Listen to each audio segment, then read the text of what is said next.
Hello friends, आप सभी का स्वागत है हमारे यूट्यूब चैनल विजार्ड क्लासेस पर। दोस्तों, ये क्लास जो है बीपीएससी टीआरई कंप्यूटर साइंस और एसटीईटी कंप्यूटर के लिए क्लासेस है। अगर आप बिहार कंप्यूटर टीचर की तैयारी कर रहे हो तो ये क्लास जो है आपके लिए काफ़ी इम्पोर्टेंट है। आज के सेशन का पहला क्वेश्चन है, द की या keys use to delete a file without allowing it to store in recycle bin are. The key या keys use to delete a file without allowing it to store in recycle bin are. यानी कि वो कौन सा की है जिसके press करने के बाद जो है फाइल जो है हमारा डिलीट भी हो जाता है और वो रिसाइकल बिन में स्टोर भी नहीं होता है। वो कौन सा की है, वो कौन सा शॉर्टकट की है जिसके प्रेस करने के बाद जो है हमारा फाइल डिलीट भी हो जाता है और वो रिसाइकल बिन में स्टोर भी नहीं होता। तो उस की का नाम पूछ रहा है। ऑप्शन ए है डिलीट, ऑप्शन बी है shift plus delete, option C है control plus delete, option D है more than one of the above, option E है नन ऑफ द एबव। तो दोस्तों, इसका करेक्ट आंसर जो है वो हो जाएगा शिफ्ट प्लस डिलीट। इसका करेक्ट आंसर जो है वो हो जाएगा शिफ्ट प्लस डिलीट। यानी कि अगर हम लोग शिफ्ट प्लस डिलीट की का इस्तेमाल करके किसी फाइल को डिलीट करते हैं तो वो फाइल जो है हमारा डिलीट भी हो जाएगा और रिसाइकल बिन में स्टोर भी नहीं होगा। ठीक है, तो चलिए आगे आते हैं। तो वही बात लिखा है, pressing shift plus delete simultaneously is the key combination use to delete a file without sending it to the recycle bin. This action bypasses the recycle bin and permanently deletes the file from the system। यानी कि जो है दोस्तों, अगर shift plus delete का simultaneously अगर use करते हैं तो हमारा फाइल डिलीट हो जाता है और वो रिसाइकल बिन में स्टोर भी नहीं होता है और ये डाटा जो है परमानेंटली जो है हमारे सिस्टम से जो है ये फाइल डिलीट हो जाता है। अब है the three main components of a digital computer system are. The three main components of a digital computer system are. यानी कि डिजिटल कंप्यूटर सिस्टम के जो हैं तीन मेन कंपोनेंट्स कौन कौन से होते हैं। डिजिटल कंप्यूटर सिस्टम के जो हैं तीन मेन कंपोनेंट्स कौन कौन होते हैं वो पूछा जा रहा है। ऑप्शन ए है memory input output direct memory access, option B है ALU CPU memory, option C है memory CPU input output, option D है more than one of the above, option E है नन ऑफ द एबव। तो इसका correct answer जो है वो हो जाएगा फ्रेंड्स मेमोरी सीपीयू और इनपुट आउटपुट। इसका करेक्ट आंसर जो है वो हो जाएगा मेमोरी सीपीयू और इनपुट आउटपुट। यानी कि मेमोरी सेंट्रल प्रोसेसिंग यूनिट और इनपुट आउटपुट जो है ये डिजिटल कंप्यूटर के तीन मेन कंपोनेंट्स होते हैं। ठीक है, मेमोरी सेंट्रल प्रोसेसिंग यूनिट और इनपुट आउटपुट जो है डिजिटल कंप्यूटर सिस्टम के तीन मुख्य कंपोनेंट होते हैं। आइए तो देखा जाए ये तीनों कंपोनेंट्स के बारे में डिस्कशन। तो मेमोरी जो है this is where data and instruction are stored और प्रोसेसिंग। तो मेमोरी में ही जो है डेटा और इंस्ट्रक्शन जो है स्टोर किया जाता है फॉर प्रोसेसिंग के लिए। It includes both RAM for temporary storage and ROM for permanent storage of essential software system। ठीक है, तो मेमोरी के अंदर जो है आपके रैम भी आते हैं और रोम भी आते हैं। रैम का फुल फॉर्म जो है रैंडम एक्सेस मेमोरी होगा और ये टेम्पोररी स्टोरेज का काम करता है। रोम का फुल फॉर्म जो है रीड ओनली मेमोरी होता है और ये जो है परमानेंट स्टोरेज का काम करता है। ठीक है, तो मेमोरी के अंदर आपके रैम और रोम दोनों इंक्लूड होंगे। फिर जो है दूसरा कंपोनेंट जो है डिजिटल कंप्यूटर का वो होता है सीपीयू। सीपीयू का फुल फॉर्म जो है सेंट्रल प्रोसेसिंग यूनिट होता है और सीपीयू को ही जो है ब्रेन ऑफ कंप्यूटर भी कहा जाता है। Okay, this is the core component of the computer responsible for executing instruction. और सीपीयू जो है कंप्यूटर का कोर कंपोनेंट होता है और इंस्ट्रक्शंस को एग्जीक्यूट करने के लिए सीपीयू रिस्पॉन्सिबल होता है। कंप्यूटर में इंस्ट्रक्शंस को एग्जीक्यूट करने के लिए जो है सीपीयू रिस्पॉन्सिबल होता है।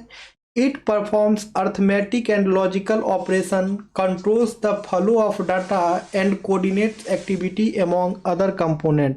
और CPU जो है अर्थमेटिक लॉजिकल ऑपरेशन भी परफॉर्म करता है, डेटा के फ्लो को भी कंट्रोल करता है, और ये जो है अदर कंपोनेंट्स की एक्टिविटीज को भी जो है कोऑर्डिनेट करता है। फिर आता है डिजिटल कंप्यूटर का जो तीसरा मेन कंपोनेंट है वो हो जाएगा input output. This component facilitates communication between the computer and the external device, allowing data to be input into the system and output from it। तो ये जो इनपुट आउटपुट जो है डिजिटल कंप्यूटर का तीसरा जो मुख्य कंपोनेंट है, इसका क्या काम है? तो इसका काम ये है कि कंप्यूटर और एक्सटर्नल डिवाइस के बीच में कम्युनिकेशन फैसिलिटेट करने का काम जो है इनपुट आउटपुट ही करता है। कंप्यूटर और एक्सटर्नल डिवाइस के बीच में कम्युनिकेशन फैसिलिटेट करने का काम जो है वो इनपुट आउटपुट डिवाइस ही करता है, और ये अलाउ करता है कि डेटा जो है वो सिस्टम में इंटर हो पाए और प्रोसेस होके आउटपुट दे पाए। This includes devices such as keyboard, mouse, monitor, printer and networking hardware.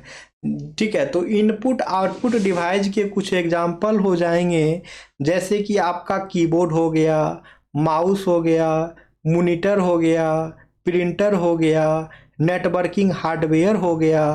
ये सभी के सभी जो हैं इनपुट आउटपुट डिवाइस के ही एग्जाम्पल हैं। और याद रखना है दोस्तों एक बात कि इनपुट आउटपुट डिवाइस को ही जो है पेरिफेरल डिवाइस भी कहते हैं। इनपुट आउटपुट डिवाइस को ही जो है पेरिफेरल डिवाइस भी कहते हैं। अब नेक्स्ट क्वेश्चन है 4 times FFF will be the last memory location in a memory of size. यानी कि ये 4 times जो F है ये लास्ट मेमोरी लोकेशन जो है वो कौन से मेमोरी साइज का होगा? ऑप्शन ए है 16 के, ऑप्शन बी है 32 के, ऑप्शन सी है 64 के, ऑप्शन डी है more than one of the above, option E है नन ऑफ द एबव। तो इसका करेक्ट आंसर जो है वो हो जाएगा फ्रेंड्स 64 के। इसका करेक्ट आंसर जो है वो हो जाएगा 64 के, यानी कि 4F will be the last memory location in a memory size of 64 के। 4 times F will be the last memory location in a memory size of 64 K। Okay, अब है the cost of storing a bit is minimum is। the cost of storing a bit is minimum in। तो cost off beat जो store करते हैं वो minimum किस में होता है? ऑप्शन ए है कैश मेमोरी, ऑप्शन बी है रजिस्टर, ऑप्शन सी है मैग्नेटिक टेप, ऑप्शन डी है more than one of the above, option E है नन ऑफ द एबव। तो इसका करेक्ट आंसर जो है वो हो जाएगा दोस्तों मैग्नेटिक टेप। इसका करेक्ट आंसर जो है वो हो जाएगा मैग्नेटिक टेप, यानी कि the cost of storing a bit is minimum in magnetic tape. The cost of storing a bit is minimum in magnetic tape. Okay friends, अब आइए मैग्नेटिक टेप के बारे में देखें। तो magnetic tape storage is generally used for bulk data storage and is relatively inexpensive per bit compare to cash and register memory. However, it is slower in terms of access compared to cache and register। तो magnetic tape जो है आपका ये storage होता है दोस्तों, और ये जो है जनरली बल्क ऑफ डेटा को स्टोर करने के लिए यूज किया जाता है। ठीक है, और ये जो है इनएक्सपेंसिव होता है एज कम्पेयर टू रजिस्टर और कैश मेमोरी, और साथ ही साथ जो है रजिस्टर और कैश मेमोरी के कंपेयर में जो है ये मैग्नेटिक टेप काफ़ी स्लोअर होता है।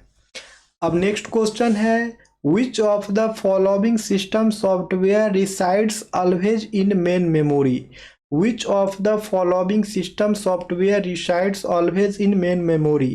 तो वो कौन सा सिस्टम सॉफ्टवेयर है जो हमेशा मेन मेमोरी में रिसाइड करता है? वो कौन सा सिस्टम सॉफ्टवेयर है जो हमेशा मेन मेमोरी में रिसाइड करता है, उसका नाम पूछ रहा है। ऑप्शन ए है लोडर, ऑप्शन बी है लिंकर, ऑप्शन सी है असेंबलर, ऑप्शन डी है more than one of the above, option E है नन ऑफ द एबव। तो इसका करेक्ट आंसर जो है वो हो जाएगा फ्रेंड्स लोडर। इसका करेक्ट आंसर जो है वो हो जाएगा फ्रेंड्स लोडर। यानी कि लोडर जो है एक सिस्टम सॉफ्टवेयर है जो कि मेन मेमोरी में रिसाइड करता है। ठीक है, यानी कि लोडर जो है वो एक सिस्टम सॉफ्टवेयर है जो कि मेन मेमोरी में जो है ऑलवेज रिसाइड करता है। ओके, अब है which data structure is use to convert infix notation to postfix notation. Which data structure is used to convert infix notation to postfix notation? तो कौन से डेटा स्ट्रक्चर का हम लोग यूज करते हैं इनफिक्स नोटेशन को पोस्टफिक्स नोटेशन में कन्वर्ट करने के लिए? कौन से डेटा स्ट्रक्चर का जो है हम लोग यूज करते हैं इनफिक्स नोटेशन को पोस्टफिक्स नोटेशन में कन्वर्ट करने के लिए? ऑप्शन ए है स्टैक, ऑप्शन बी है क्यू, ऑप्शन सी है ट्री, ऑप्शन डी है more than one of the above, option E है नन ऑफ द एबव। तो एक काम करना है दोस्तों, इस क्वेश्चन का आंसर जो है आप लोगों को कमेंट सेक्शन में कमेंट्स करना है, ये आप लोगों का होमवर्क रहा। और जो लोग भी नए हैं चैनल पे, चैनल को सब्सक्राइब कर लेंगे ताकि आने वाले वीडियो का नोटिफिकेशन जो है आप सभी को मिलता रहे। और सभी लोग जो है वीडियो को लाइक भी करेंगे और वीडियो को शेयर भी करेंगे। Okay friends, thank you everyone.